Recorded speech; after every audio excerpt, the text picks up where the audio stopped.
inspire, empower. Grab your girls and soar a little higher.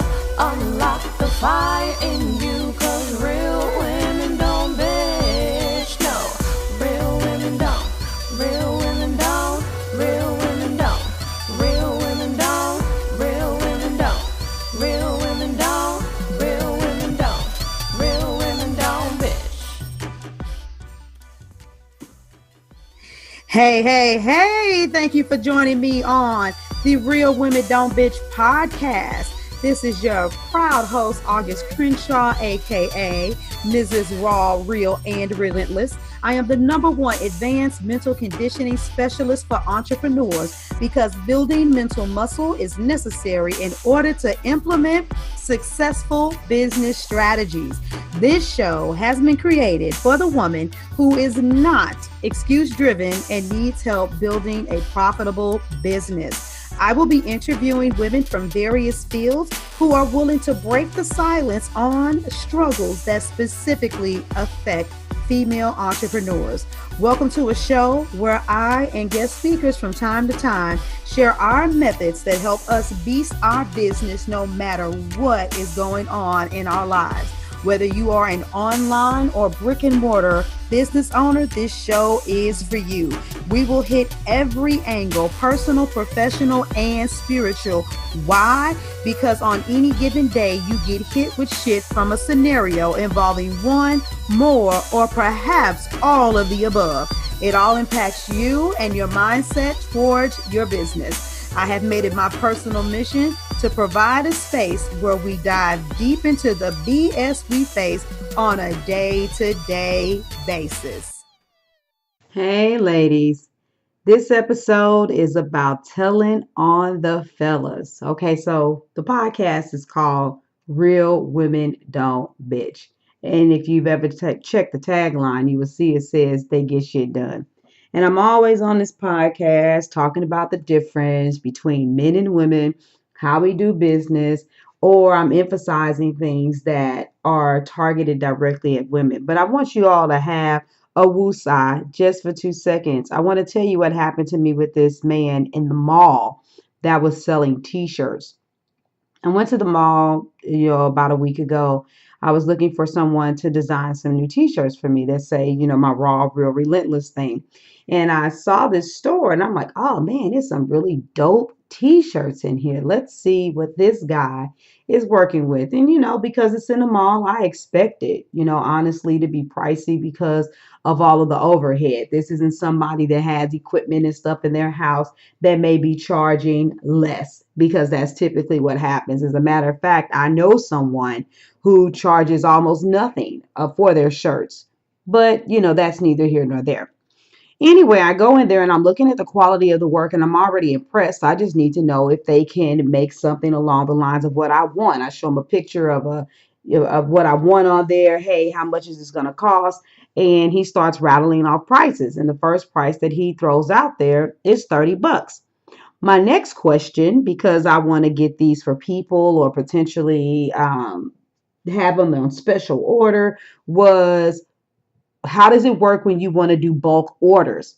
Now, the reason why I asked this question was because he gave me a time frame that was so quick for just one shirt. And I'm like, okay, yeah, that's one shirt, but what does that look like when you have a whole lot of shirts to do? And so before he did anything, he didn't say, well, how many shirts do you want? What's the time frame that they need to be completed? He didn't start digging in and asking me any questions.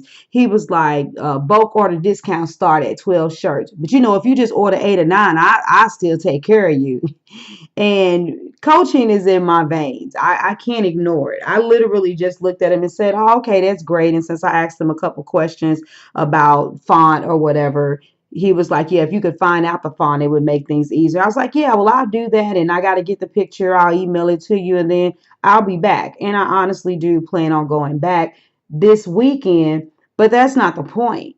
The point is this man told me that he'd give me a discount and that there was a base amount that had to be ordered. And then he was like, but I'll take care of you if.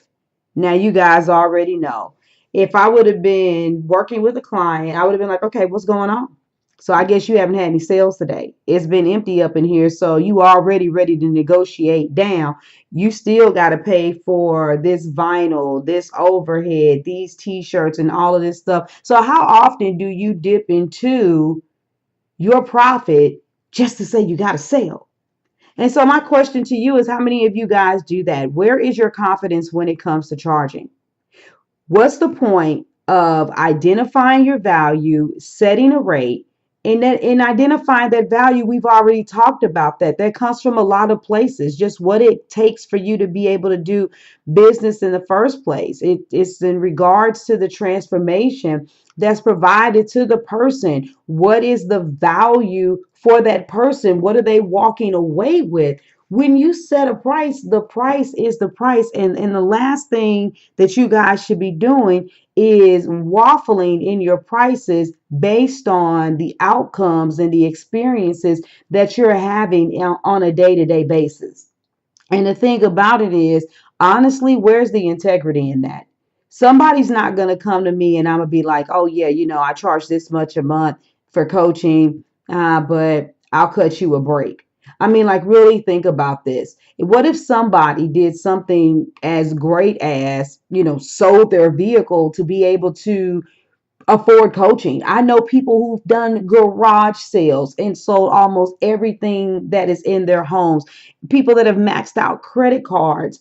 I have personally done some of these things all because I was willing to do whatever it took to get the specific training that I needed. And I want you all to think about what that looks like on the other side. Every time you adjust your pricing based on whether it looks like this person can or can't afford it, or you look at it because you're feeling sorry for someone, you really ought to ask yourself, where's the integrity with that? Because if I sold everything I had and did what it took to become your client, and then I find out that all I had to do was tell you a sob story and you would have took 50% off of your rate or adjust the price, it's like, well, damn. I'm really just coming at this at a different angle today and wanting you to understand that your price is the price for a reason. And if you are going to do things that are philanthropic, like have a scholarship, or maybe you are feeling froggy, like you should bless someone and coach them for free, I've done these things. But when they've come out the woodworks, they've come with stipulations.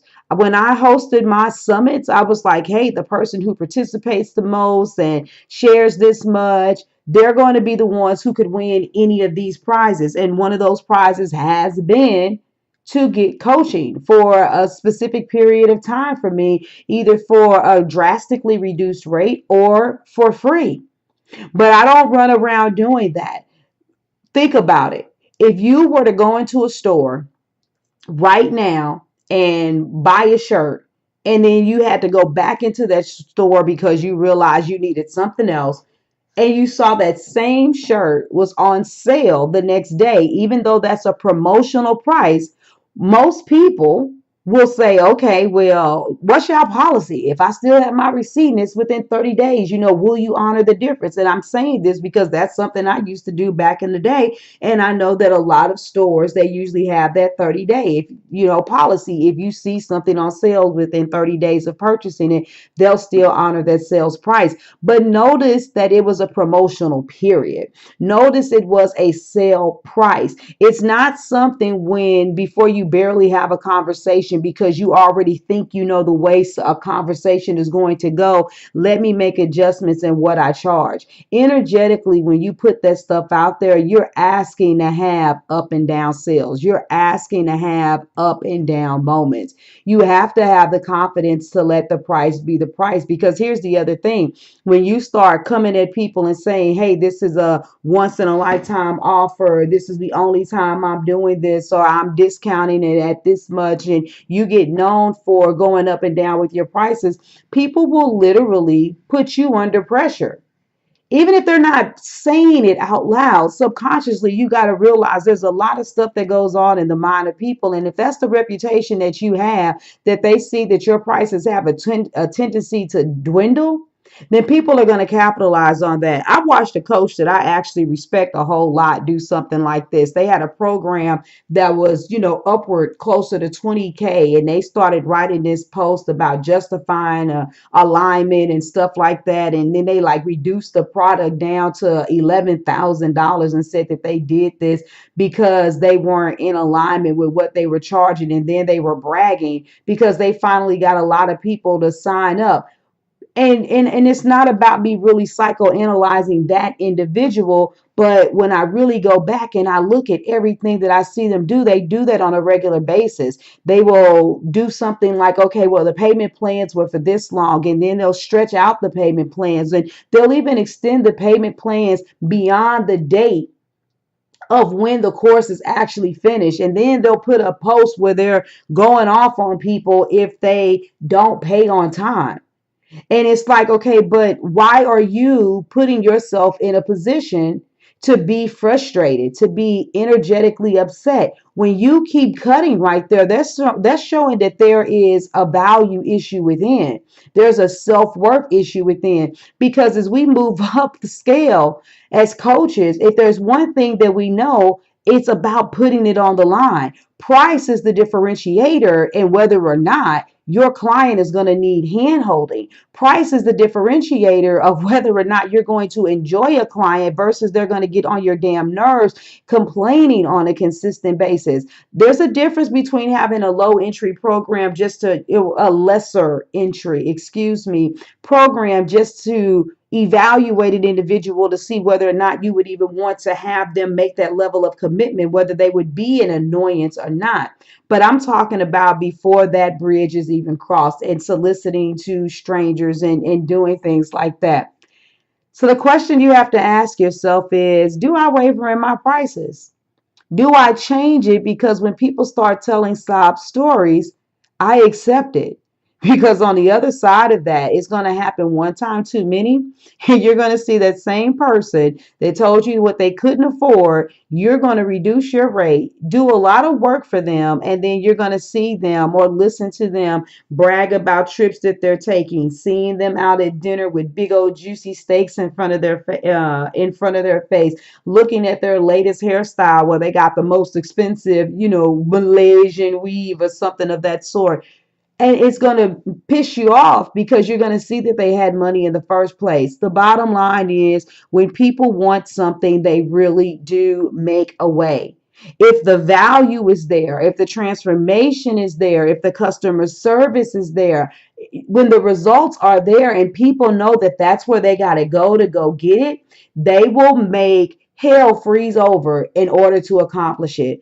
So ladies, I told on the fellas, we know that mindset work is done between the sexes. It's just that, hey, this show has a tendency to cater to women more because we do have some unique issues that happen with each side. But the waffling with the prices and stuff like that, it happens on both ends. And I can't wait to go back to see this gentleman, to see the difference in the behavior, because I also may be scooping up a client. How about that? All right. So I'm always in my zone. Be in your zone. Stand firm on your pricing. I'm going to get out of here. Deuces. Thank you for joining me today. Remember to cultivate a mindset that is biased towards taking action. No bitching, whining, or complaining. Here, our mantra is, real women don't bitch, we get shit done. See you next week as I continue to bring you what you need to keep your head in the game and beast your business. Don't forget to hit subscribe and leave us a 5-star review. Would you like a specific topic covered? Have a question you would like answered live? Then head on over to realwomen.don't bitch podcast.com. Subscribe to my email list, hit me up, and I got you. Interested in being a guest speaker? You walk the walk? Then you can sign up on the website too. This is your #1 advanced mental conditioning specialist for entrepreneurs, Mrs. Raw, Real, and Relentless. Signing out. Deuces.